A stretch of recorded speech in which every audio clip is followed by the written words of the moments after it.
एक बार हनुमान जी अपना रूप बदलकर एक बूढ़े वानर के रूप में अपनी पूंछ को और लंबी पूंछ करके रास्ते में सो गए। थोड़ी देर के बाद वहां पांडव पुत्र भीम आए। वहां उन्होंने देखा कि एक बूढ़ा कमजोर सा वानर लेटा हुआ है। उसकी लंबी पूंछ ने पूरा रास्ता रोक रखा था। भीम ने गरज कर कहा, ओ वानर, उठ यहाँ से। ये कोई तरीका है रास्ते में सोने का? हट यहाँ से, मुझे बहुत देर हो रही है। मैं पांडव पुत्र भीम हूँ। तभी बूढ़े बने हनुमान जी ने धीरे से आंखें खोली और कहा, मुझे क्षमा करना हे वीर पुरुष, अब मुझ में उठने की शक्ति नहीं है। दया करके तुम ही मेरी पूंछ हटाकर आगे चले जाओ।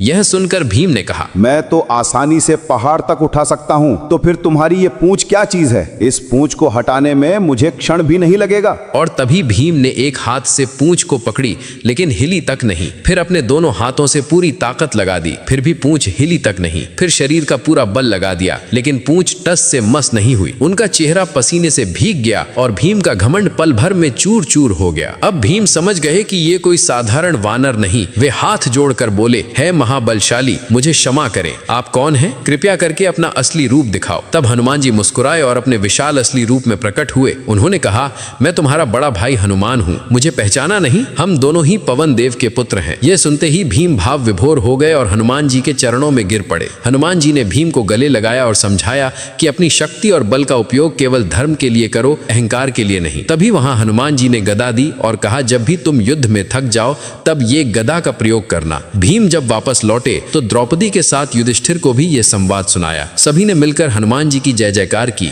हनुमान जी को अपने दिल से मानने वाले भक्त कमेंट में जय बजरंगबली अवश्य लिखें।